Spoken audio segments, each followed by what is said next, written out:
The glass hit the metal bar with a dull thud. Commander Jack Reed wiped his mouth with the back of his hand and nodded at the bartender for another drink. Around him, the outpost bar hummed with the voices of traders, soldiers, and drifters, all passing through this forgotten corner of space. "You look like you've had a rough day, Commander," said the bartender, an old man named Miller. His face was lined with wrinkles that mapped a lifetime among the stars. "Just the usual," Reed said. "Too many reports, too little action." Miller poured amber liquid into Reed's glass. "Sometimes quiet is good. The old-timers here still remember the days when there was too much action." Reed nodded. He had been with the Galactic Alliance Defense Force for 15 years, but he knew Miller had seen more than most. The old man had served in the First Contact War, back when humanity first learned they weren't alone in the galaxy. A group of pilots at the end of the bar grew louder, their voices carrying across the room. "I'm telling you, it's real," said one, her eyes wide with excitement. "My cousin served on a ship that saw it. Just a flash on the edge of sensors, then gone." "The Phantom Eclipse is just a story," argued another. "Something to scare rookie pilots." Reed's ears perked up at the name. The Phantom Eclipse was old space folklore, a ship from Earth's early days among the stars, supposedly built with technology beyond anything seen before or since. "What's this about the Phantom Eclipse?" Reed asked, turning toward the pilots. The bar quieted a little. The first pilot, emboldened by whatever she was drinking, stood up. "Commander, with respect, even someone with your clearance probably doesn't know the whole truth." She leaned forward. "It was built in secret, right before the First Contact War got bad, when Earth was almost wiped out." Miller, who had been quietly wiping glasses, spoke up. "The Phantom Eclipse was real." His voice was low but carried across the now silent bar. "I knew men who helped build it." All eyes turned to the old bartender. "It was the last hope project. When the first aliens came, they weren't friendly. They hit our colonies hard. Earth's governments poured everything into one ship. Our best minds, our most advanced tech, and things we'd found." Miller's eyes seemed focused on something distant. "It vanished after one battle. Just one. But in that battle, it destroyed an enemy fleet that should have ended us." Reed tried not to roll his eyes. He'd heard variations of this story throughout his career. A magical ship that saved humanity, then disappeared. Classic myth-making. If such a ship existed, why isn't it mentioned in history books? Reed asked. Miller smiled sadly. "Some things are too dangerous to put in books, Commander." The pilots launched into arguments about the ship's capabilities. Gravity weapons, teleportation drives, AI systems beyond anything currently allowed. Reed turned back to his drink, tuning them out. He had real problems to worry about. His wrist computer beeped with an incoming message. Reed sighed and raised it, expecting another routine order. Instead, he saw a high-priority encrypted communication from Admiral Wilson, his direct superior. Reed quickly paid his tab and found a quiet corner to open the message. The encryption was level 9, almost never used except in wartime. Admiral Wilson's face appeared, grim and tired. "Reed, this is eyes only. Our deep space monitoring stations have detected massive fleet movements at the edge of Dominion space. Analysis suggests they're preparing for a major offensive, likely targeting our core worlds." Reed felt his blood run cold.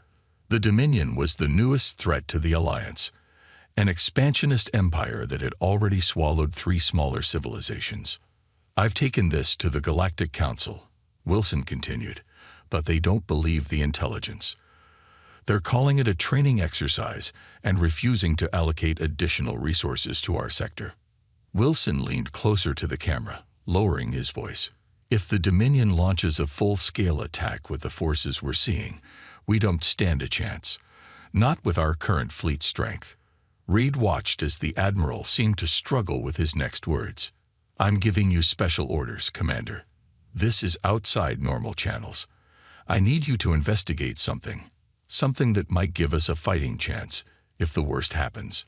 A file appeared alongside Wilson's face. Old, classified records with most content blacked out. But one word was clearly visible. HFY. There are rumors. Read. Rumors about a ship from the early days. Something we built, and then hid. I've been collecting fragments of information for years, and I think it might be more than just stories. Reed couldn't believe what he was hearing. Admiral Wilson was one of the most practical, no-nonsense officers in the fleet. Sir, you're talking about the Phantom Eclipse. That's just bar talk. I don't know what it was called. Wilson cut him off. I just know that something was built during our darkest hour. Something powerful enough that our own leaders decided it was too dangerous to keep using. And I believe it's still out there somewhere. Reed stared at the Admiral, wondering if the stress of command had finally broken the man. Your new orders are to assemble a small team and follow these leads. Quietly. If the Council catches wind of this, they'll shut it down immediately. Take the scout ship Horizon. It's being reassigned to you effective immediately. Sir, with all due respect, we're out of options. Reed. Wilson's voice had an edge of desperation. The Dominion fleet will be here in 3 weeks. If they come in force, as I believe they will, everything we've built since the first contact war will be gone. Find this ship, Commander. It may be our only hope. The message ended, leaving Reed alone with his thoughts and the encrypted file. Around him, the bar had returned to its normal buzz, pilots still arguing about a ship that couldn't possibly exist. Miller passed by, collecting empty glasses. Something wrong, Commander. You look like you've seen a ghost. Reed looked up at the old veteran. Miller, you said you knew people who worked on the Phantom Eclipse. Was that just talk, or? Miller set down his tray and studied Reed's face carefully. Why are you asking, Commander? Because I need to find it, Reed said quietly. And I need to find it fast. Miller's weathered face showed no surprise, only a grim acceptance. Then we should talk somewhere private. What I know isn't much, but it's a start. As Reed followed Miller toward the back room, he felt a strange mix of emotions. This mission was career suicide if the ship turned out to be nothing but stories. But if Admiral Wilson was right about the Dominion fleet, Reed realized he had no choice. 3 weeks to find a ship that most believed never existed. A ship that, if the legends were true, had vanished after changing the course of history. The fate of humanity might depend on whether a myth could become reality once again. The scout ship Horizon hummed quietly as it moved through space. Commander Jack Reeves stood on the bridge, looking at the 3 people he had chosen for this impossible mission. I know this sounds crazy, Reed said, looking for a ship that might not exist while the Dominion prepares for war. But Admiral Wilson believes it's our only chance. Lieutenant Emma Hayes, the ship's engineer, leaned against the wall with her arms crossed. Her dark hair was tied back in a messy ponytail, and her uniform had oil stains on the sleeves. So we're chasing a ghost ship, she asked. The famous Phantom Eclipse that supposedly disappeared 100 years ago. That's exactly what we're doing, Reed replied. Dr. Thomas Reed, a thin man with glasses and nervous hands, stepped forward.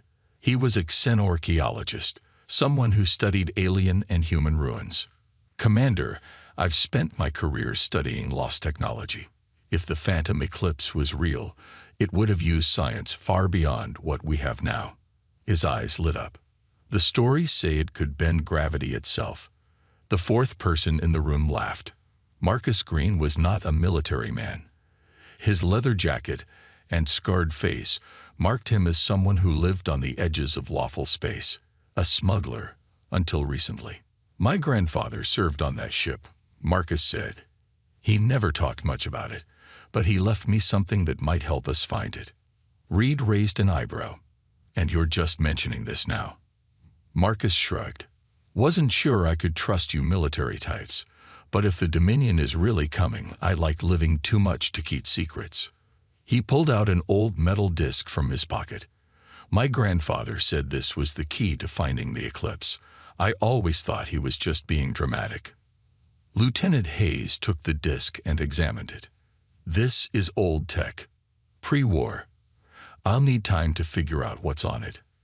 Reed nodded. Get to work. We have less than 3 weeks before the Dominion arrives. 4 days later, they had their first lead.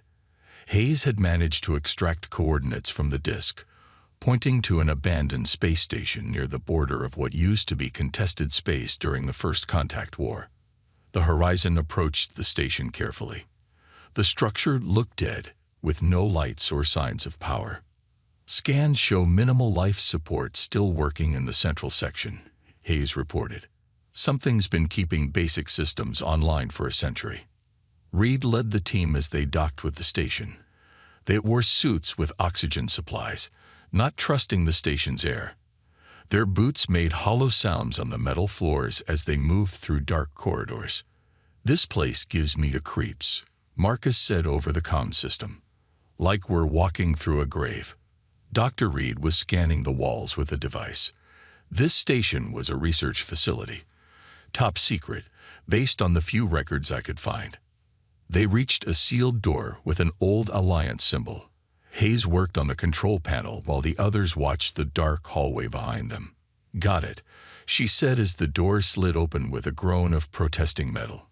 Inside was a room filled with ancient computer terminals. A faint blue light pulsed from one console, the only sign that power still flowed somewhere in the station. "This is it," Dr. Reed whispered. "This is where they designed parts of the eclipse." Hayes connected her equipment to the active terminal. "The security is incredible. Even after 100 years, the protection systems are fighting me." While she worked, Reed and Marcus searched the room. Reed found a locked cabinet and forced it open. Inside were paper files. Actual physical documents, something almost never used anymore. "They really didn't want this information on any network," Reed said as he flipped through the pages. "Project Eclipse, weapon tests, crew manifests. Look at this," Marcus called from across the room. He had found a large star map on the wall, with a section circled in red ink. "That's the Veiled Nebula. Nothing's there but gas and rocks." Dr. Reed joined him. "Perfect place to hide a ship that doesn't officially exist." A sudden alarm blared through the station. Hayes looked up from the terminal, her face pale. "We've got company. Dominion scout ships, 3 of them, just entered the system." Reed grabbed the files.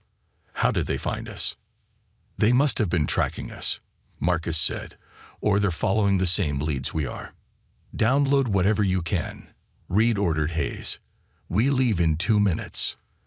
As they rushed back to their ship, Reed asked the question on everyone's mind. "If the Dominion is also looking for the eclipse, what does that mean?" "It means," Reed said grimly, "that the ship is real. And they don't want us to find it first." The Horizon barely escaped the Dominion scouts. After a tense chase through an asteroid field, they lost their pursuers but took damage to their engines. In the ship's small common area, the team spread out the documents and data they had recovered. "Based on what we found, the eclipse was built using both human technology and something else," Dr. Reed explained. "They reverse-engineered alien tech from early battles." "That would explain why it was so powerful," said Hayes, "but also why they might have hidden it after the war. Mixing technologies like that can be unpredictable." Marcus pointed to the star map they had taken from the station. "My grandfather once told me the ship was hidden where light folds. I thought it was nonsense, but look at the name of this section of the Veiled Nebula." The area was labeled Light Fold Anomaly. "That's our next stop," Reed decided. "Hayes, how are the repairs coming?" "We'll be ready to jump in 6 hours," she replied. "But Commander, there's something else you should know." She pulled up a scan on her tablet. "The Dominion fleet has increased in size. They're not hiding their movements anymore. And they're heading straight for Alliance space." Reed felt a chill. Admiral Wilson had been right. This wasn't just a training exercise or a show of force. The Dominion was coming for war. The countdown has started, he told his team. We have 2 weeks, maybe less, to find the eclipse. If it exists, if it's as powerful as the stories say, we might have a chance. Marcus looked skeptical. And if it doesn't exist, or if it's just an old wreck? Reed had no answer for that. Instead, he said, get some rest. When we reach the Veiled Nebula, we'll need to be at our best. As the others left, Reed stayed behind, studying the files. One document showed a blurry image of a ship unlike any he had seen before, sleek and dark, with strange patterns along its hull that seemed to bend the light around it. For the first time since accepting this mission, Reed felt a spark of hope. The phantom eclipse was real. Now they just had to find it before the Dominion found them. The Veiled Nebula lived up to its name. Swirls of purple and blue gas wrapped around the horizon like cosmic fog.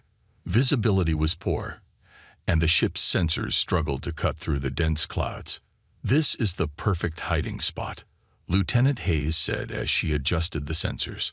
Our equipment can barely see 50 kilometers ahead. Commander Reed nodded.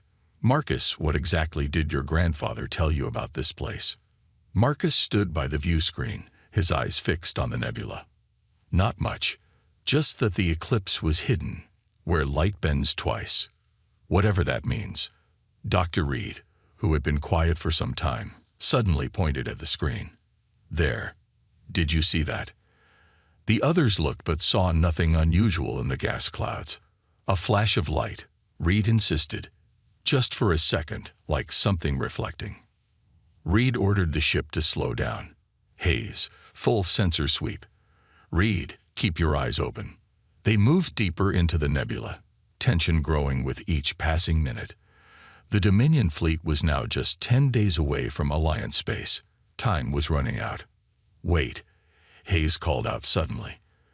I'm picking up a massive asteroid field ahead. But there's something strange about it. She frowned at her readings. The asteroids are organized. As the horizon approached, they saw it. Hundreds of enormous asteroids arranged in a pattern that couldn't be natural. They formed a rough sphere, like a protective shell. Someone placed these here, Dr. Reed said with wonder in his voice, to hide something in the center. Marcus pointed to a gap between 2 of the larger asteroids. There, that looks like a path in. Reed gave the order, and the horizon carefully navigated through the narrow opening. Inside the asteroid sphere was a space several kilometers wide, and floating in the center was an enormous military installation. That's an old Alliance base, Reed whispered, but it's not on any maps. Hayes checked her instruments. It's powered down but not dead. I'm detecting minimal energy signatures. They docked with the installation, expecting resistance or at least automated defenses, but there was nothing. The base seemed abandoned. The team entered cautiously, weapons ready. The corridors were dark, with only their flashlights cutting through the shadows. The air was stale but breathable. This place has been waiting, Dr. Reed said, his voice hushed, waiting for someone to come back. They followed signs to what appeared to be a central command center. The doors were sealed shut, but Hayes managed to get them open after several minutes of work. As the doors slid apart, lights automatically came on inside the room, revealing a massive window that looked out onto an internal docking bay. And there it was, the phantom eclipse. Reed breathed. The ship was unlike anything they had ever seen.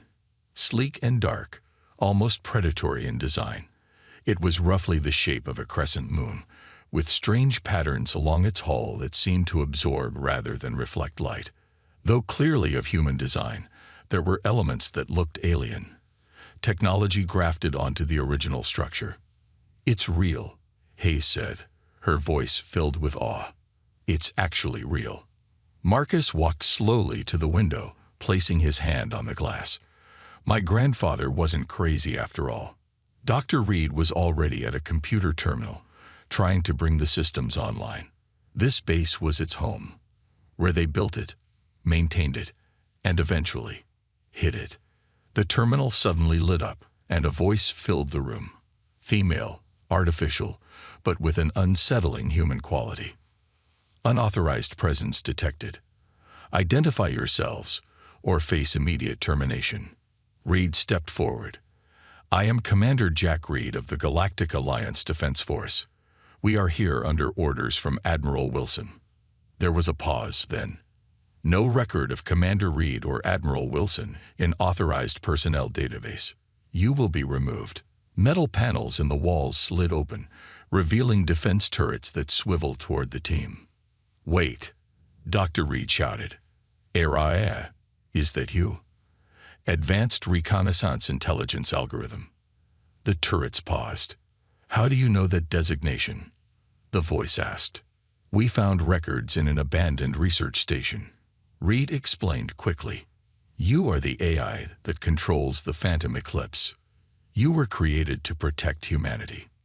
That was my primary function, Araya confirmed, until the mission parameters changed. Reed stepped closer to the terminal. What changed? The weapon was too powerful, Araya said.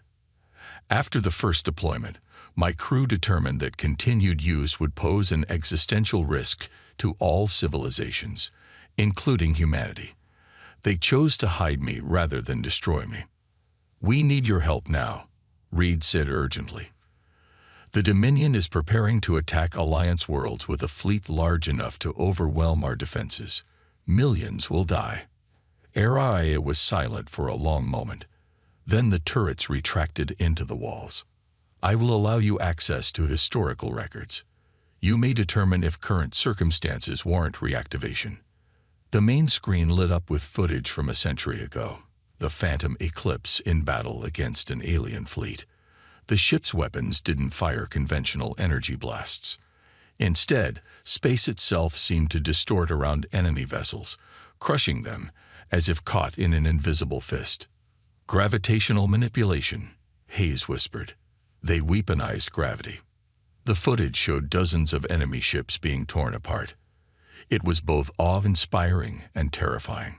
The power requirements were enormous, Araya explained, and the technology was unstable. There was a high probability that extended use would create irreparable tears in spacetime.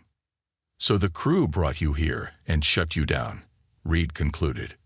They placed me in standby mode with strict reactivation protocols, Araya corrected. I have maintained minimal functions and monitored communication channels. I am aware of the Dominion's expansion. Marcus, who had been examining the ship through the window, turned to the others. Can it still fly? Can it still fight? All systems are functional but dormant, Araya replied. However, I cannot authorize reactivation without consensus from my command crew. Reed's heart sank. Your crew is long dead, Araya. It's been 100 years. Another pause. Then the AI said, in the absence of the original command crew, authorization may be granted by a flag officer of the Alliance with sufficient clearance. Hope surged through Reed. We can contact Admiral Wilson. He can give the authorization. But before anyone could move, alarms blared throughout the installation. Multiple vessels detected entering the asteroid field, Araya announced. Configuration matches Dominion scout ships. They had been followed. Reed looked at his team, then at the dormant warship beyond the window. We're out of time. Araya, the Dominion fleet will reach Alliance space in less than 10 days. We need to get this ship operational now. Without proper authorization, I cannot. People will die. Reed shouted. The Alliance will fall. Is that what your crew wanted when they hid you here? For you to sit and watch as humanity is conquered. The lights in the command center flickered. When Araya spoke again, her voice seemed different, less mechanical, more resolved. Initiating emergency protocols. Preparing ship for limited operation. Through the window, they watched as the Phantom Eclipse began to come alive, lights slowly illuminating along its strange hull. Get your team to the main docking bay, Commander Reed, Araya instructed. We have much work to do if we are to be ready in time. As they rushed toward the bay, Hayes asked the question they were all thinking. Can this one ship really make a difference against an entire fleet? Reed had no answer. But as they boarded the legendary Phantom Eclipse, he knew they were about to find out. The Phantom Eclipse moved silently through space, its strange hull absorbing light rather than reflecting it. On the bridge, Commander Reed and his team worked to understand the ship's systems with Araya's guidance. The main weapon requires 12 hours to fully charge, Araya explained. Her voice now came from speakers throughout the ship. A holographic female figure appeared on the bridge, giving the eye a visual presence. We have repaired 73% of all systems, but the ship is still not at full capacity. Reed studied the tactical display showing the Dominion fleet's position. We don't have 12 hours. Their advanced fleet will reach the Argos system in 8 hours. That's the first Alliance world in their path. Lieutenant Hayes looked up from her console. We could try a partial charge. Even at 60% power, the gravitational weapon should be enough to show them what we're capable of. A demonstration, Marcus said, nodding. Scare them off without a full battle. Dr. Reed wasn't convinced. The Dominion doesn't scare easily. They've conquered 3 civilizations without ever retreating. We have to try, Reed decided. Araya, set course for the Argos system, maximum speed. The ship accelerated smoothly, moving faster than any Alliance vessel despite its age. The nebula gases parted around them as they emerged from hiding, leaving behind the Dominion scouts still searching the asteroid field. They haven't spotted us, Hayes said. The stealth systems are working. Reed turned to Araya's holographic form. Tell me more about this gravitational weapon. How does it work? The weapon creates localized distortions in space-time, Araya explained. It can be focused to create intense gravitational shear forces that tear objects apart at the molecular level. And that's why your crew hid you, Reed said. A weapon that powerful could be used to destroy entire planets. Correct. The ethical implications were concerning. Araya's hologram flickered slightly. My original crew believed such power should not exist in the hands of any single faction. Marcus leaned forward. Then why did they build you in the first place? Desperation. Araya replied simply. Humanity was losing the war. The eclipse was meant to be a last resort. Hours passed as they traveled toward the Argos system. The team took turns resting while Araya continued repairs using the ship's automated systems. When they finally arrived, they positioned themselves behind Argos's largest moon, hidden from immediate detection. On the main view screen, they could see the first wave of the Dominion fleet, 30 warships arranged in attack formation, approaching the planet. Argos has minimal defenses, Reed said grimly. They won't last an hour against that force. And this is just their advanced fleet, Hayes added. Intelligence says the main force is 20 times this size. Reed made his decision. Araya, power up the gravitational weapon. Target the smallest moon in the system. The smallest moon? Dr. Reed asked, confused. We need to show them what we're capable of without killing thousands, Reed explained. Let's see if they're smart enough to back down. Araya's hologram nodded. Weapon charging. Current capacity at 58%. Target locked. The Dominion fleet has detected us, Hayes reported. They're changing course. 5 ships are breaking off to intercept. Let them come, Reed said. Don't fire until they see what we're about to do. The 5 Dominion warships approached quickly, their weapons already charging. They were sleek, predatory vessels with forward-swept wings and multiple weapon ports. They're within weapon range, Marcus warned. They're preparing to fire. Reed held up his hand. Wait for it. Araya. Now. A beam of distorted space shot out from the Phantom Eclipse, completely invisible except for the way it bent light around it. It struck the small moon, which was about 3 kilometers in diameter. For a moment, nothing seemed to happen. Then the moon began to compress, as if being squeezed by a giant hand. Cracks appeared across its surface, spreading rapidly. Within seconds, the entire moon collapsed inward, crushing itself into a dense ball before breaking apart into a cloud of debris. Weapon discharge complete, Araya announced. Recharge cycle initiated. On the view screen, the approaching Dominion ships had stopped.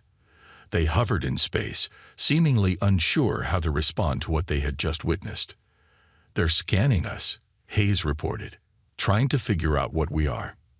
A communication request flashed on the main screen. Reed nodded to Araya, who opened the channel. A Dominion commander appeared on screen. His blue-gray skin and sharp features marked him as one of their military elite. "Unknown vessel," he said in accented but clear standard. "You have entered Dominion operational space.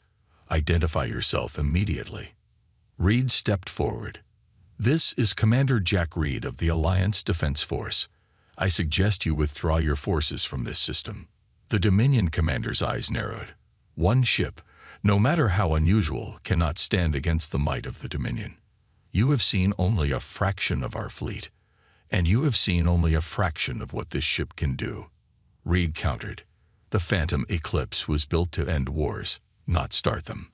Leave Alliance space now, or face the consequences. The commander's expression changed at the mention of the ship's name. The Eclipse is a myth, a story to frighten children.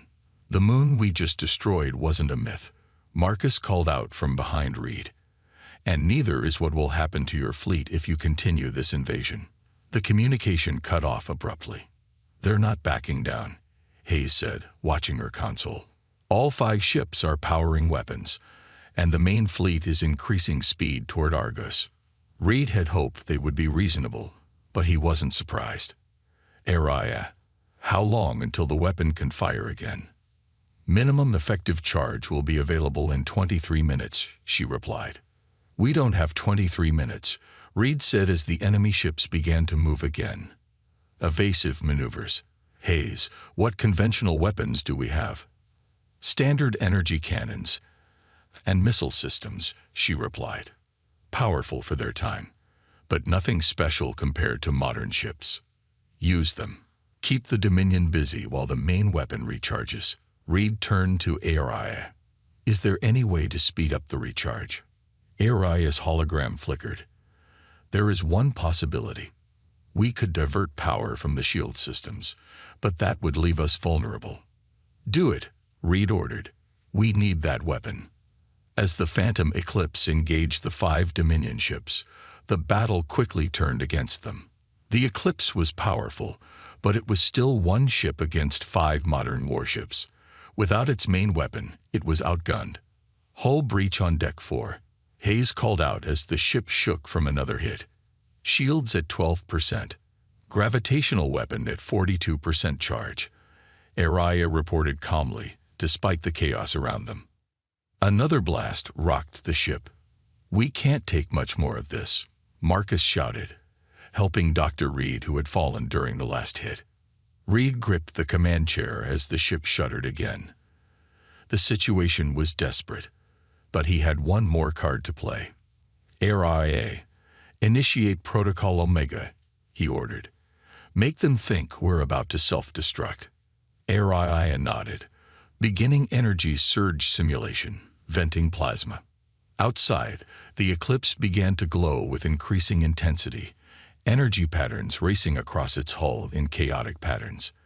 It looked exactly like a ship about to suffer a catastrophic reactor failure. "The Dominion ships are backing off," Hayes reported, surprised. "They're creating distance. They think we're going to explode," Reed said with a grim smile. "Let's use this time. Araya, reroute all available power to the main weapon. How fast can we get it to 70%? With current power allocation, we can reach 70% in 7 minutes, Araya replied. Reed nodded. "Do it, and prepare for our next move." As the Dominion ships maintained their distance, watching what they believed was a dying vessel, the Phantom Eclipse was secretly preparing its most dangerous attack yet. "They're taking the bait," Lieutenant Hayes said, watching the Dominion ships maintain their distance from the Phantom Eclipse. "They really think we're about to explode." Commander Reed nodded, his eyes fixed on the tactical display. The 5 enemy ships had formed a loose circle around them, waiting for the supposed destruction of the mysterious vessel that had destroyed a moon. Gravitational weapon now at 68% charge, Araya announced. 69%, 70%. That's enough, Reed decided. Stop the self-destruct simulation and power up engines. Set course directly for the main Dominion fleet. Dr. Reed looked alarmed. You want to head straight toward them. There are 25 more warships out there. They don't know what we're capable of, Reed explained. And we need to position ourselves where we can do the most damage with one shot. The false energy patterns on the Eclipse's hull faded, and the ship surged forward suddenly, catching the surrounding Dominion vessels by surprise. Before they could react, the Eclipse was past them, racing toward the main fleet approaching Argos. The Dominion commander is hailing us again, Marcus reported. The blue-gray face of the Dominion commander appeared on screen, his expression a mixture of surprise and anger. Your deception will not save you, he said coldly. Commander Krell of the Dominion First Strike Fleet does not fall for such basic tricks twice. Reed stepped forward. This is your final warning, Commander Krell. Withdraw your forces from Alliance space, or face destruction. Krell smiled, showing pointed teeth. Your ship is damaged. Your shields are weak, and you face 30 warships. There will be nothing left of you but scattered atoms. You're making a mistake, Reed said quietly. The only mistake was yours, human, thinking one ship could change the course of this war. Krell cut the transmission. Main fleet is forming attack pattern, Hayes reported. They're concentrating their firepower, all ships targeting us. Reed took a deep breath.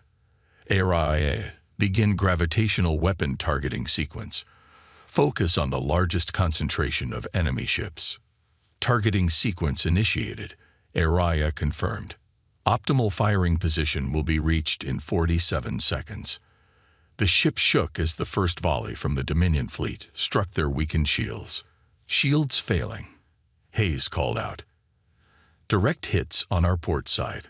Another barrage hit them, harder than the first. A console exploded, throwing Marcus to the floor. Dr. Reed rushed to help him up. 30 seconds to optimal position, Araya reported calmly despite the chaos. Reed held tight to his command chair as the ship rocked with each new impact. Divert all remaining power to the weapon. Everything we've got. Warning, Araya's voice took on a more urgent tone. Diverting life support power will create dangerous conditions for the crew. Do it, Reed ordered. We won't survive another minute under this bombardment anyway. The lights dimmed on the bridge as power flowed to the main weapon. The air grew noticeably colder. 20 seconds to optimal position. Araya counted down. Gravitational weapon charge now at 89% and rising. On the view screen, they could see the Dominion fleet spread out before them, dozens of warships firing continuously at the Eclipse. Their sleek, predatory shapes filled the screen, weapons flashing.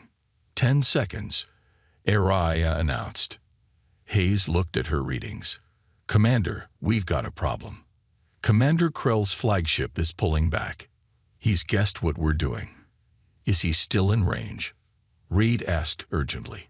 Yes, but barely. If he continues his retreat. Fire as soon as we're in position, Reed cut her off. Don't wait for my order. 5 seconds. 4, 3, 2, 1. Optimal position achieved. The Phantom Eclipse shuddered as the gravitational weapon discharged. Unlike before, there was no visible beam. Space itself seemed to ripple between the Eclipse and the heart of the Dominion fleet. For a moment, nothing happened. Then, at the center of the enemy formation, space began to distort. The distortion spread outward, catching ship after ship in its effect. The closest Dominion vessels were the first to show signs of the weapon's power. Their hulls began to compress, metal groaning as invisible forces crushed them from all sides. One by one, they imploded, collapsing into dense balls of twisted metal before breaking apart entirely. The effect spread through the fleet like a wave. Ships further out tried to escape, engines flaring as they attempted to outrun the gravitational distortion. Some made it. Many didn't. Gravitational cascade initiated. HFY reported. Effect exceeding predicted parameters. On the bridge, the crew watched in stunned silence as the Dominion fleet tore itself apart. Ship after ship crumpled like paper toys in a giant's fist. "The flagship," Hayes said suddenly. "Krell's ship is at the edge of the effect. It's damaged but still intact." Reed could see the Dominion flagship struggling to escape the gravitational field, its engines glowing white-hot with effort. "HFY, can we target the flagship specifically?" Reed asked. "Negative. The weapon has discharged completely. Power systems are critically damaged. We cannot fire again." As they watched, Krell's damaged flagship finally broke free of the gravitational effect and limped away, along with a handful of other survivors. "They're retreating," Marcus said, disbelief in his voice. "They're actually retreating." Dr. Reed was checking the sensors. "I count 23 Dominion ships destroyed. Only 7 escaped, including the flagship." The bridge fell silent as they processed what they had just accomplished. Then warning alarms began to sound throughout the ship. "Critical system failure," HFY announced. "The gravitational weapon has created feedback in our power core. Containment failing." "Can we fix it?" Reed asked, already knowing the answer. "Negative. The damage is beyond repair capabilities. Catastrophic core breach in 12 minutes. Hayes looked up from her console, face grim. "She's right. The power core is going to explode. Nothing can stop it now." Reed made the only decision he could.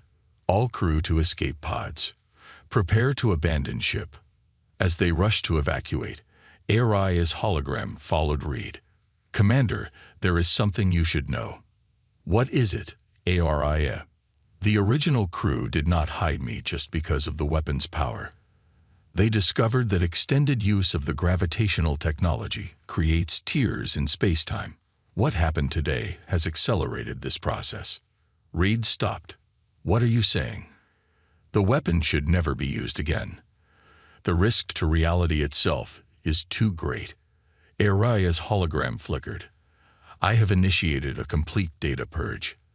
The technology will die with this ship." Reed nodded slowly. "I understand. Maybe your original crew was right all along." They reached the escape pod section. The others were already boarding the pods. "What about you, HFY?" Reed asked. "Can we download your consciousness?" "My systems are too integrated with the ship." Her hologram smiled sadly. "But I have fulfilled my purpose. I was created to protect humanity, and today I have done so." As the escape pods launched, carrying Reed and his team away from the dying ship, they watched through the small viewports as the phantom eclipse began to break apart. Light poured from cracks in its strange hull, beautiful and terrible at the same time. Then, in a final flash of energy, the legendary ship was gone, leaving behind only debris and the shattered remains of the Dominion fleet. Hours later, Alliance rescue ships picked up the escape pods. Word of what had happened spread quickly. The story of the ship that had been just a myth until it destroyed an armada became the talk of every world in the Alliance. In a secure briefing room, Reed reported to Admiral Wilson. "The threat has been neutralized, sir. The Dominion fleet has withdrawn completely from Alliance space. Our intelligence suggests they've abandoned their invasion plans entirely." Wilson nodded, eyes tired but relieved. "And the eclipse?" "Gone, sir, along with all data on its weapon systems.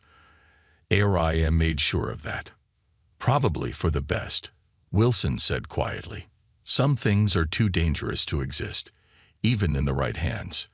Reed thought of HFY's final warning about tears in spacetime. "Yes, sir, I believe that's true."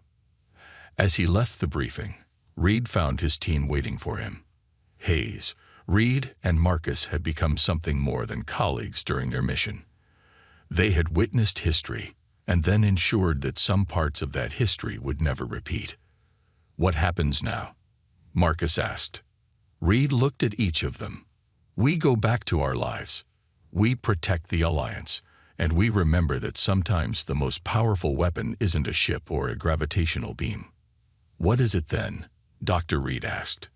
Reed smiled, knowing when not to use the power you have. As they walked away together, Reed knew that the Phantom Eclipse would live on, not as a weapon, but as a legend. A reminder that even in humanity's darkest hour, there would always be those willing to do whatever it took to protect the future, even if it meant sacrificing the past.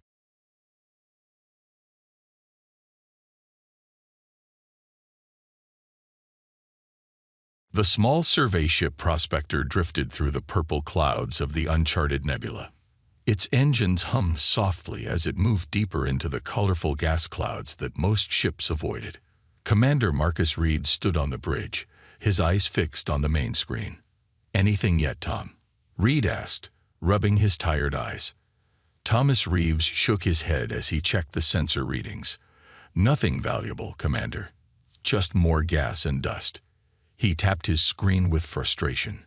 "We've been searching for 3 weeks now. Maybe High Command was wrong about resources in this sector." Reed nodded but said nothing. Their mission was simple: find new materials to help the war effort. Humanity needed metals, fuel, and anything else they could use against the Vex Imperium. For 30 years, humans had been losing ground to these aliens. Each year, the Vex took another colony, another mining station, another piece of human space. "Wait," called Dr. Eliza Ward from her station. The engineer pointed at her screen. "I'm getting an odd reading about 20,000 kilometers to our port side. More space junk?" Reed asked. They had found plenty of that already. "No." Ward adjusted her instruments. "It's big, really big, and it's giving off a faint energy signature." "Put it on the main screen," Reed ordered. The screen flickered and zoomed in on a dark shape hidden within the nebula's gases. At first, it looked like an asteroid, but as the image cleared, everyone on the bridge fell silent. "That's a ship," whispered Dr. James Miller, the team's xenobiologist. "A human ship." Reed stared in disbelief. The vessel was massive, at least a kilometer long. Its dark hull was shaped like an arrow, with what looked like weapon ports along its sides. Though parts of it showed damage, the ship was largely intact. "Run an identification scan," Reed ordered. Reeves worked quickly, his fingers flying over his console. "Sir, this can't be right. According to the database, this ship matches the profile of the UES Thunderchild." "That's impossible," Ward said. "The Thunderchild was destroyed at the Battle of Proxima Centauri over 200 years ago. It's a legend." Reed had heard the stories. The Thunderchild was the pride of the First Expansion Fleet, humanity's most powerful warship, lost during humanity's first major space war. Some claimed it had weapons that could destroy whole fleets and armor that nothing could penetrate. "Legend or not, that ship is there," Reed said. "And if even half the stories are true, what we found could change everything." He turned to his crew. "Prepare a boarding team. We're going to take a closer look." 2 hours later, Reed floated through the empty, dark halls of the massive ship with Ward, Reeves, and Miller. Their flashlights cut through the darkness, revealing corridors that seemed to go on forever. "Main power has been offline for centuries," Ward said, checking her scanner. "But there's still a minimal energy signature coming from somewhere deep inside." "Look at the size of these hallways," Miller said in awe. "They built ships differently back then." Reeves ran his hand along a wall. "The metal feels strange, almost warm." Reed's communicator beeped. "Commander," came the voice of Lieutenant Davis from the Prospector. "We're picking up 3 ships entering the nebula. Configuration matches Vex scout vessels." Reed cursed. "Have they spotted us?"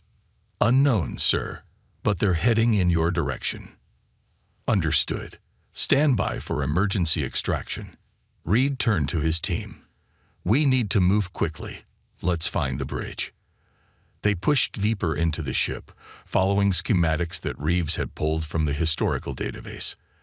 As they moved, Reed couldn't shake the feeling that they were being washed. After navigating through massive empty chambers and pitch-black corridors, they reached a sealed door with faded lettering. Command Bridge. "This is it," Ward said, examining the door's control panel. "It's locked, but I might be able to." A distant boom echoed through the ship, making them all freeze. "What was that?" Miller whispered. Reed's communicator crackled. "Commander, the Vex ships have opened fire on the Prospector. We're taking heavy damage. We can't." The transmission cut off. "Davis? Davis?" Reed called, but there was no answer. "They found us," Reeves said grimly. "The Prospector is gone. We're stranded." Another explosion, closer this time, rocked the ship. "They're boarding," Reed realized. "We need to find somewhere to hide." Ward worked frantically on the door panel. "Almost got it. There." The ancient door slid open with a hiss, revealing a massive circular room filled with control stations, all dark and silent. In the center stood a raised platform with what looked like a captain's chair. They rushed inside, and Reeves sealed the door behind them. "We need weapons, a way to contact help, or a miracle," Reed said, scanning the bridge. "Look for anything useful." Ward moved to what appeared to be the main console. "Some of these systems might still work. Let me try to." She touched the console, and suddenly faint blue lights began to glow across the bridge. A soft hum grew around them as dormant systems stirred to life. "What did you do?" Reed asked. "Nothing. A holographic sphere appeared above the central platform, pulsing gently. When it spoke, its voice was deep and clear. "Unauthorized personnel detected on command bridge. Initiating security protocols." Miller stepped back. "Is that an eye?" "Atlas defense system online. Ship status. Critical. Power levels. Minimal. Crew count. 0. Time since last active duty. 217 years. 43 days, 7 hours." Reed stepped forward. "We're humans from the United Earth Fleet. We found your ship drifting." The blue sphere pulsed. Scanning. Human life signs confirmed. Current military identification recognized. Status of the First Expansion War. Reed looked at his companions in confusion. The First Expansion War ended over 2 centuries ago. The sphere dimmed for a moment. "Processing historical data update. Current threat assessment required." "We're being hunted by Vex troops," Reed explained. "They destroyed our ship. They'll find us soon." "Vex Imperium forces detected aboard this vessel," Atlas confirmed. "Initiating minimal defense protocols with available power." Throughout the ship, they heard systems powering up. Lights flickered on in the bridge, and screens came to life, showing different areas of the ship where dark figures moved swiftly through the corridors. "What is this ship?" Reed asked. "The historical records say the UES Thunderchild was destroyed." "This is indeed the United Earth ship Thunderchild," Atlas replied. "Battle Dreadnought, Titan class. I am Atlas, the ship's command artificial intelligence. The Thunderchild was critically damaged, but not destroyed. Emergency protocols initiated a blind jump to prevent capture. After arrival in this nebula, all non-essential systems were shut down to preserve core functionality." A loud bang came from outside the bridge door. The Vex had found them. "Can you help us?" Reed asked desperately. "Can this ship still fight?" The blue sphere grew brighter. "The Thunderchild was built for one purpose, Commander Reed, to protect humanity. With minimal power, I can activate basic defense systems. With your assistance, I can do more." Another bang, louder this time. The door wouldn't hold much longer. "What do you need from us?"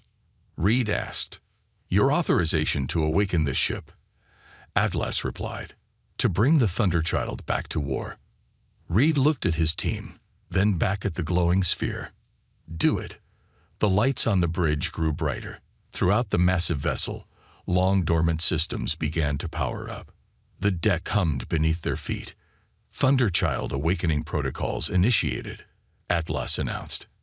And Commander, the stars will burn. The bridge of the Thunderchild hummed with increasing power as lights flickered on across the massive control room. Reed and his team watched in awe as ancient screens came to life, showing the status of the enormous ship. Warning, Atlas announced, its blue sphere pulsing with each word. Vex forces have breached Deck 7. Internal defense systems activating. On one of the screens, they watched as hidden panels in the ship's corridors slid open. Small turrets emerged and fired precise energy bursts at the alien intruders. The Vex soldiers scattered, clearly surprised by the sudden defense. Those weapons still work after 2 centuries. Reeves asked in disbelief. The Thunderchild was designed to endure, Atlas replied. However, current power levels are at 12% of capacity. Full combat capabilities cannot be restored without repairs.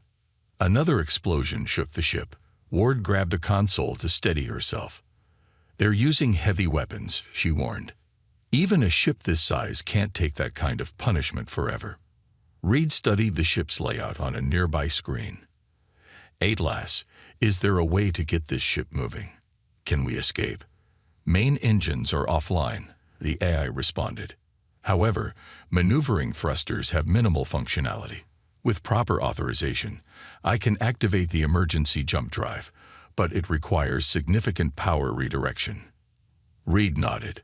Do it. What do you need from us? Dr. Ward must go to the engine control room to manually override safety protocols. Atlas explained, highlighting a path on one of the screens. Mr. Reeves will need to access the Weapon Control Center to divert power from secondary weapon systems. Commander Reed and Dr. Miller should remain here to coordinate. Split up, Miller asked nervously. With those things hunting us, I will provide guidance and protection where possible. Atlas assured them. This is our only option for survival. Reed looked at his team. We don't have a choice. Ward, Reeves, be careful. Dr. Ward moved cautiously through the massive ship, following Atlas's directions through her communicator. The corridors were better lit now, but still full of shadows. Take the next left, Atlas instructed. The engine control room is 200 meters ahead.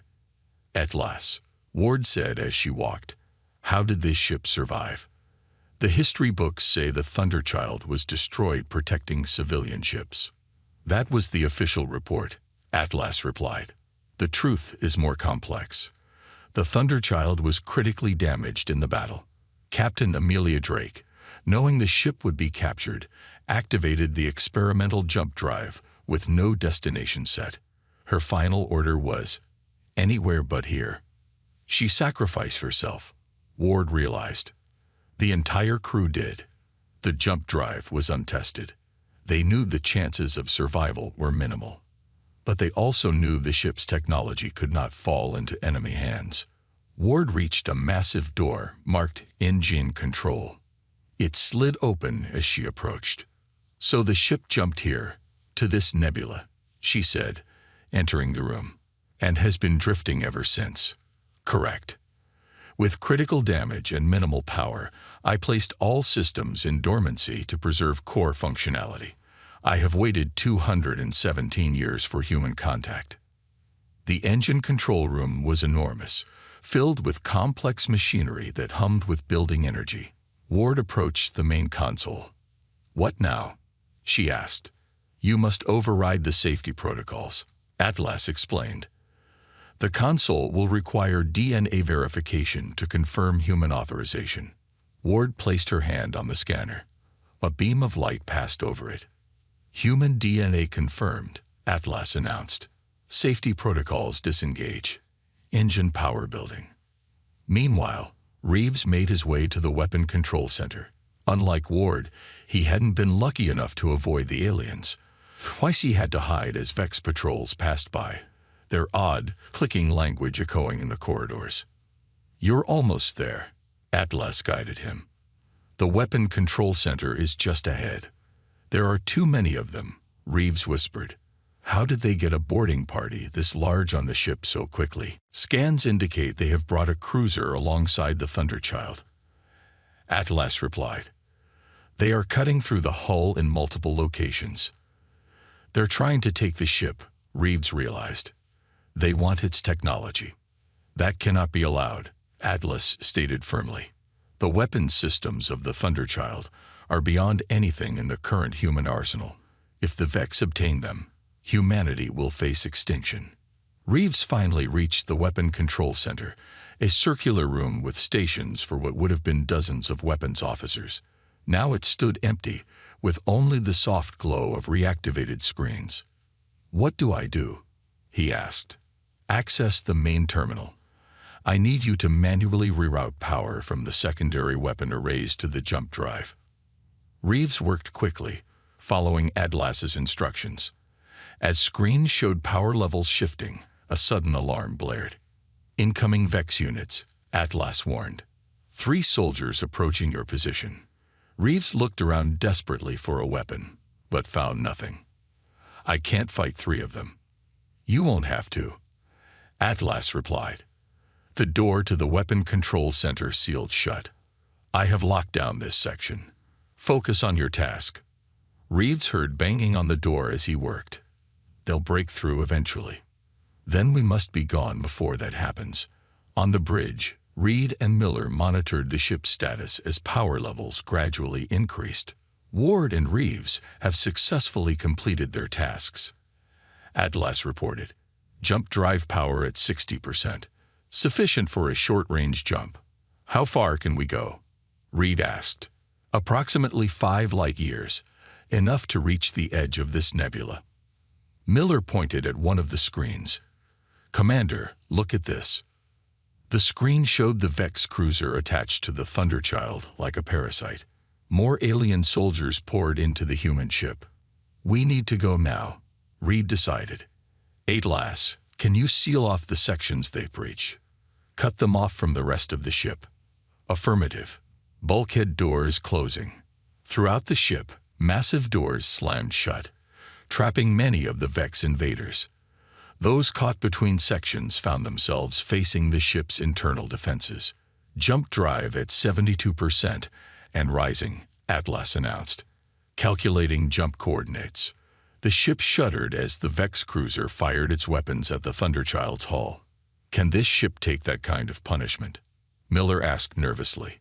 "The Thunderchild has survived worse," Atlas replied. "However, our shields remain offline, initiating jump in 30 seconds. Reed watched as the countdown appeared on the main screen. "What about Ward and Reeves?" "They're still out there." "Internal transport system activated," Atlas said. In moments, the doors to the bridge slid open, and Ward and Reeves rushed in, looking relieved but exhausted. "That was close," Ward said, catching her breath. "The ship, it moved us here somehow." "Emergency transport tubes," Atlas explained, "for quick movement of officers during battle." The ship rocked violently as another blast hit the hull. "Hull breach on Deck 12," Atlas reported. "Jump drive at 94%. 10 seconds to jump." Reed looked at his team.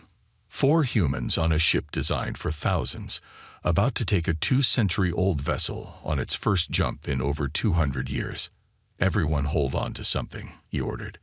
The bridge filled with a blue glow as the jump drive engaged. Outside, space itself seemed to bend around the massive warship. "Jump drive engaged," Atlas announced. The Thunderchild rises again. In a flash of brilliant light, the ancient battleship disappeared, leaving behind a very surprised Vex cruiser and its boarding parties, now trapped in sealed sections of a ship that was no longer there. The first step in the resurrection of humanity's greatest weapon had begun. A blinding flash lit up the bridge as the Thunderchild tore through space. The ancient jump drive hummed loudly, sending vibrations throughout the massive ship. Reed and his team clung to whatever they could grab as the vessel shuddered around them. "Jump stabilizing," Atlas announced, its blue sphere pulsing steadily, exiting hyperspace in 3, 2, 1. The flashing light faded, and the violent shaking stopped. On the main screen, stars appeared where before there had been only the purple gases of the nebula. "Jump complete," Atlas reported. "Current location: Sector 47B, approximately 4.7 light-years from previous position." Ward checked the nearest console. Power levels down to 23%. That jump took a lot out of the old girl. The jump drive was not meant to be used with such low power reserves, Atlas explained. Damage assessment underway. Reeves studied a star chart that had appeared on one of the screens. "We're at the edge of chartered space. The nearest human outpost should be about 12 light-years from here." "Can we make another jump?" Reed asked. "Not immediately," Atlas replied. "The drive requires 6 hours to recharge under current power conditions." Miller pointed at a blinking alert on another screen. "What's that?" "Long-range sensors have detected multiple ships approaching our position," Atlas said. "Configuration matches Vex patrol vessels. Estimated arrival: 20 minutes. Reed frowned. "How did they find us so quickly?" "The jump created a detectable energy signature," Atlas explained, "and the Thunderchild is a large target. So we can't run," Reed said grimly. "Can we fight?" "Primary weapon systems remain offline," Atlas reported. "However, defensive capabilities can be brought online with the available power." "What kind of defensive capabilities?" Reeves asked. "The Aegis shield," Atlas replied. "The Thunderchild's most advanced defense system. It was experimental technology, even at the time of this ship's construction." Ward looked up from her console. "I've studied old war records. The Aegis shield was theoretical, a defensive system that could absorb enemy fire and convert it to usable energy." "It is more than theoretical, Dr. Ward," Atlas said. "It was successfully installed on this vessel, though never used in full combat conditions before the Battle of Proxima Centauri." Reed straightened his back. "Can we use it now?" "Yes, but it will require manual activation from the shield control room," Atlas said. "The automated systems were damaged in the ship's final battle." "Where is this control room?" Reed asked. "Deck 17, Section C," Atlas replied, highlighting a location on the ship's schematic. "Dr. Ward should go. Her engineering expertise will be needed." Reed nodded. "Ward, you go activate the shield. Miller, see if you can access any data on Vex tactical patterns from the ship's archives. Reeves, keep working on restoring more systems. I'll stay here and coordinate with Atlas." As the team split up again, Reed turned to the eye's glowing blue sphere. "Be honest with me, Atlas. What are our chances?" "The Thunderchild was the most powerful warship ever built by humanity, Commander," Atlas replied. "Even at reduced capacity, we have advantages the Vex cannot anticipate." Dr. Ward hurried through the corridors of Deck 17, following Atlas's directions through her communicator. Unlike the clean, well-lit command areas, this part of the ship showed clear battle damage from centuries ago. Walls were scorched, and occasionally she had to climb over debris. "The shield control room is just ahead," Atlas guided her. "Vex vessels will arrive in 12 minutes. Ward reached a sealed door marked with a symbol she didn't recognize. "This is it." "Yes, place your hand on the scanner for authorization." When Ward touched the panel, the door hissed open, revealing the circular room with a raised platform in the center.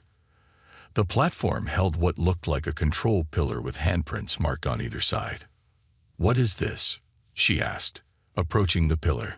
"The Aegis Shield's direct interface," Atlas explained. "It was designed to link directly with a human operator in emergency situations." "Link directly?" Ward asked nervously.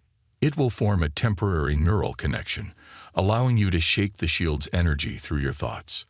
The process is not harmful, but it may be disorienting."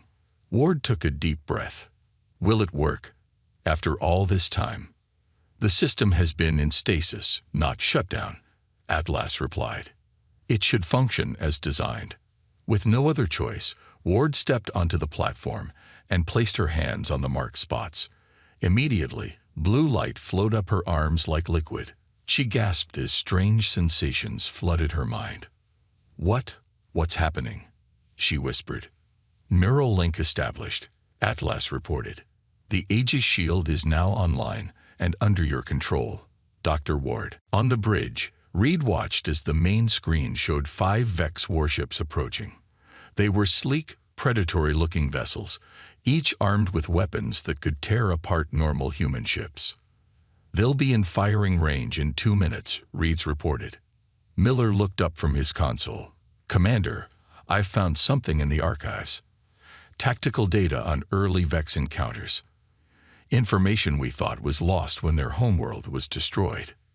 "Can it help us now?" Reed asked. "Maybe. According to this, Vex ships have a weakness at their engine exhaust ports. Their shields are thinnest there.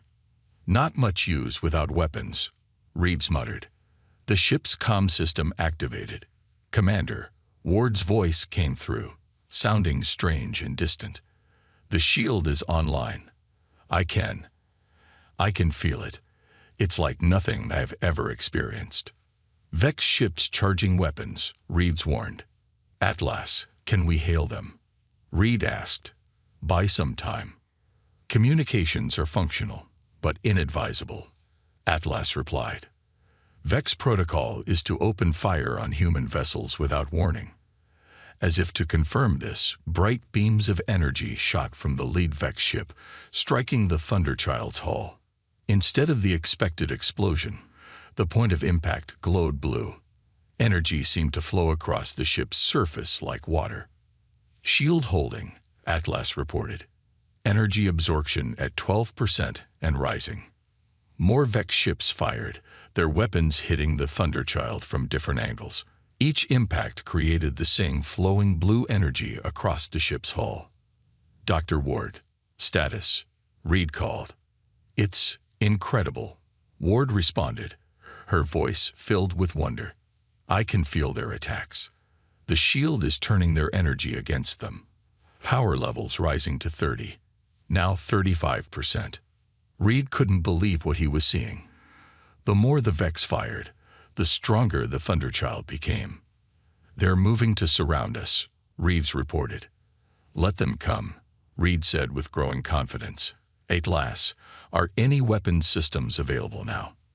"Point defense turrets can be brought online with current power levels," Atlas replied. "Do it." Small turrets emerged from hidden ports along the Thunderchild's hull. They fired precise energy pulses at the closest Vex ship, targeting the area Miller had identified. The alien vessel shuddered as the blasts pierced its weakened shields. "Direct hit," Reeves exclaimed. The damaged Vex ship tried to pull away, but more turrets tracked it, firing continuously at its vulnerable point. Suddenly, the alien vessel exploded in a ball of blue fire.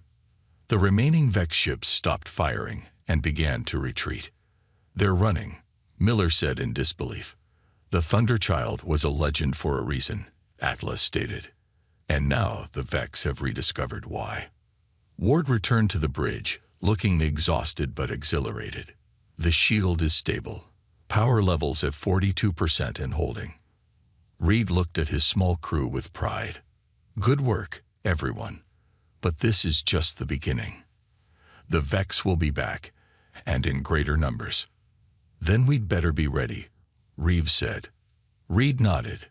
"Atlas, plot a course for the nearest human outpost. It's time to bring the Thunderchild home." The Thunderchild moved slowly through space, its massive engines running at only half power. 3 days had passed since their encounter with the Vex patrol ships. With each passing hour, the ancient battleship recovered more of its strength as systems came back online and power levels increased. On the bridge, Reed studied the star chart displayed on the main screen. "How much longer until we reach Epsilon Outpost?" he asked. "Approximately 6 hours at current speed," Atlas replied, its blue sphere hovering steadily above the command platform. "The outpost's defense grid will detect us when we are 2 hours out. And they won't be happy to see us, Reeves added from his station. An unidentified ship this size will put them on high alert. Reed nodded. Epsilon Outpost was humanity's furthest military installation, a defensive platform guarding the approach to the inner colonies. Any unknown vessel approaching it would be treated as a threat. We'll need to contact them before we get too close, Reed said. Atlas, can you broadcast on current military frequencies? Yes, Commander. Communication systems are now at 76% functionality. Miller entered the bridge, carrying a small device. Over the past days, the xenobiologist had been exploring the vast ship, discovering its secrets. Commander, I think you should see this.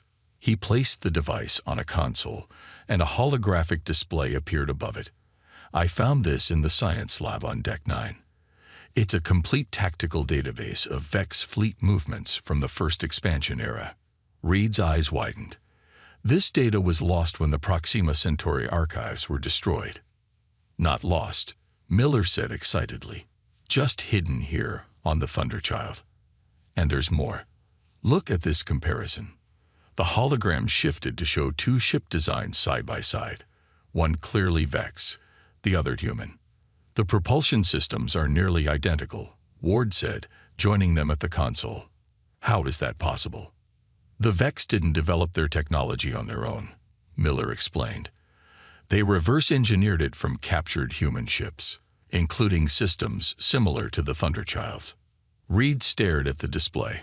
So all this time, we've been fighting against our own technology. More advanced versions of it, Miller nodded. But now we have the original designs. We can find their weaknesses because they're built on our own work. This information could change everything, Reed said. Atlas, how much of your weapon systems are now operational? Primary weapon arrays at 54% capacity, the AI reported. Secondary defense systems at 68%. The Aegis shield is fully functional thanks to Dr. Ward's calibrations. Reed turned to his small crew. We're bringing back more than just a legendary ship.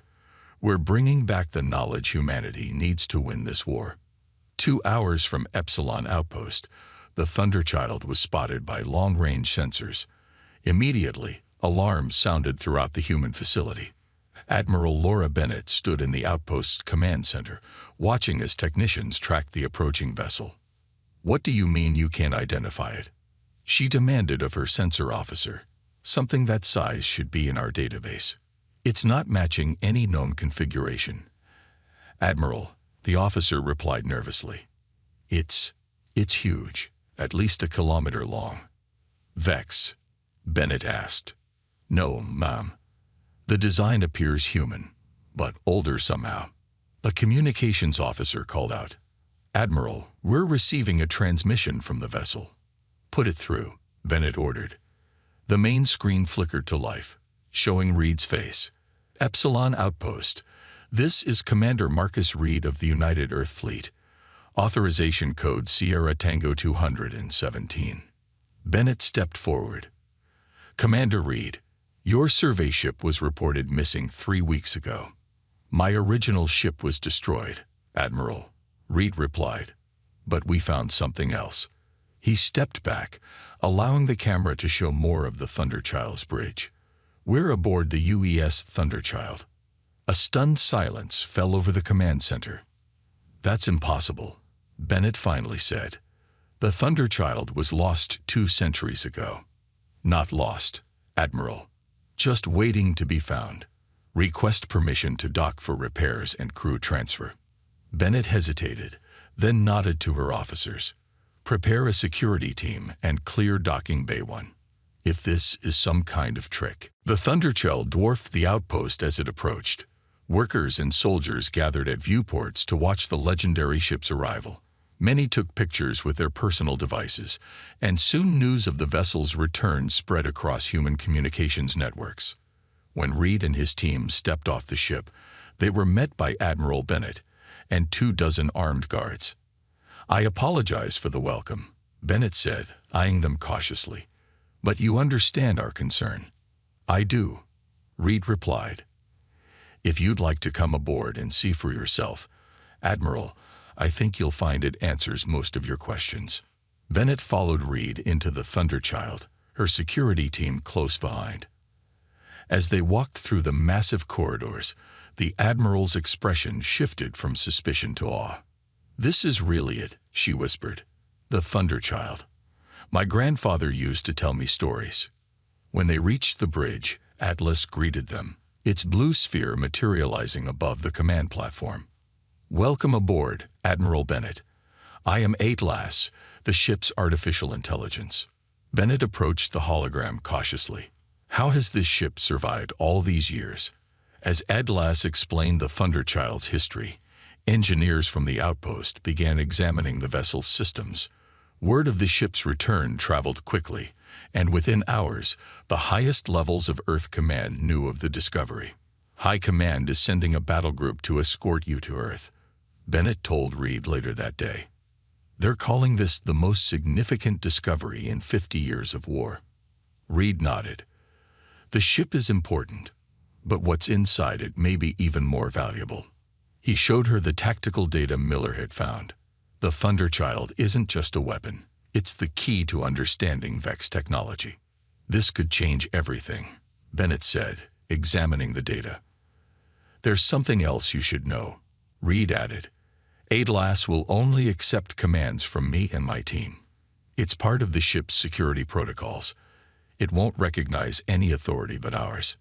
Bennett frowned. "That could be a problem. High Command will want control of the ship." "They can try," Atlas's voice came from nearby. But the Thunderchild was designed with safeguards against forcible commandeering. Captain Drake's final orders were explicit. The ship chooses its crew. Bennett looked between Reed and the AI's hologram. "This will cause complications." "Perhaps," Reed agreed. "But right now, we have a bigger problem." Long-range sensors detected a large Vex fleet massing near the New Terra colony. They're preparing for a major assault. "New Terra has minimal defenses," Bennett said gravely. "If it falls, the Vex will have a clear path to Earth." Reed looked around at the bridge of the mighty warship. "Then perhaps it's time for the Thunderchild to return to battle." "Your crew consists of 4 people," Bennett pointed out. "You can't operate a ship this size in combat." "We've managed so far," Reed replied. "But you're right. We'll need help." He turned to the Admiral. "Can you provide experienced officers?" Bennett thought for a moment, then nodded. "I can give you a skeleton crew, my best people." "Good," Reed said. "Atlas, set course for New Terra. It's time for the Vex to learn that humanity has remembered how to bite back." The Thunderchild moved through space with renewed purpose, its engines glowing bright blue against the darkness. The ancient battleship was no longer alone. 6 human warships surrounded it, forming a protective escort as they approached the New Terra colony. On the bridge, Reed sat in the captain's chair, watching the main screen with steady eyes. Around him, the bridge buzzed with activity. Admiral Bennett had provided 30 experienced officers to help operate the massive vessel, though Reed and his original team maintained key positions. "New Terra defense perimeter in range," Reeves reported from the tactical station. "Colony sensors have detected us." "Open a channel," Reed ordered. The screen changed to show the face of General Mark Wilson, commander of New Terra's defense force. His expression was grim. "Admiral Bennett informed me you were coming," Commander Reed. Wilson said, "I hope that old ship has more than just stories to offer. The Vex fleet will arrive in less than 3 hours." "How many ships?" Reed asked. 47 at last count. 3 times the size of our defense fleet." Reed nodded. "The Thunderchild will hold the center of your formation. Have your ships follow our lead." Wilson looked skeptical, but nodded. "We'll take all the help we can get, even from ghosts." When the transmission ended, Ward approached Reed. "Our power levels are at 89%. It's not perfect, but it's the best we can do without a proper refit." "It will have to be enough," Reed replied. "Atlas, what's the status of the Prometheus array?" The AI's blue sphere appeared beside him. "The Prometheus array is operational at 76% capacity. However, I must remind you that this weapon system was never field-tested. What exactly is the Prometheus array? Bennett asked. She had insisted on joining them for the battle. Miller answered from his science station. According to the ship's database, it's a network of artificially created gravitational lenses. Theoretically, it can capture and redirect energy, even stellar energy. In simpler terms, Reed explained, it can turn the enemy's weapons against them, on a massive scale. Bennett's eyes widened. And this technology has existed for 2 centuries. It was too dangerous, Atlas said. After the Battle of Proxima Centauri, all research into such weapons was abandoned. The Thunderchild contains the only working prototype. Reed stood and addressed the bridge crew. I won't lie to you. We're outnumbered and facing an enemy that has defeated humanity at every turn for 30 years. But this ship was built to change the course of wars. Today, we'll see if it still can. 3 hours later, the Vex fleet arrived. The alien armada emerged from hyperspace like a swarm of metal predators. Their ships were sleek and deadly, arranged in attack formation around a massive central vessel, the Vex command ship. They're twice the size we expected. Wilson's voice came through the comm system. His ships formed a defensive line in front of the colony. Hold position. Reed ordered calmly. Let them come to us. The Thunderchild floated at the center of the human formation, its kilometer-long hull dwarfing even the largest human warships. For several minutes, nothing happened as the 2 fleets faced each other across the void. They're scanning us, Miller reported, paying special attention to the Thunderchild. They're trying to figure out what we are, Reed said. Suddenly, the Vex ships began to move. Their formation split into 3 attack groups, moving to surround the human fleet. They're trying to flank us, Reed warned. Let them, Reed replied. Atlas, activate the Aegis shield. Full coverage. Shield activated, Atlas confirmed. A blue glow spread across the Thunderchild's hull, gradually extending outward to encompass the nearby human ships. What are you doing? Bennett asked. Sharing our protection, Reed explained. The shield can extend to cover nearby vessels. On the battlefield, the Vex fired first. Hundreds of energy beams struck the blue shield surrounding the human ships. Instead of explosions, the points of impact glowed brightly as the shield absorbed the energy. Shield holding, Ward reported. Power levels rising with each hit. Return fire, Reed ordered. The Thunderchild's weapon ports opened, revealing rows of energy cannons that had remained hidden for centuries. They fired in perfect synchronization, each blast striking with precision at the weak points Miller had identified in the Vex ship's designs. 3 Vex vessels exploded immediately. Their shields, designed to stop modern human weapons, proved useless against the ancient technology they were based on. The Vex responded by intensifying their attack, focusing all fire on the Thunderchild. The shield glowed brighter with each impact.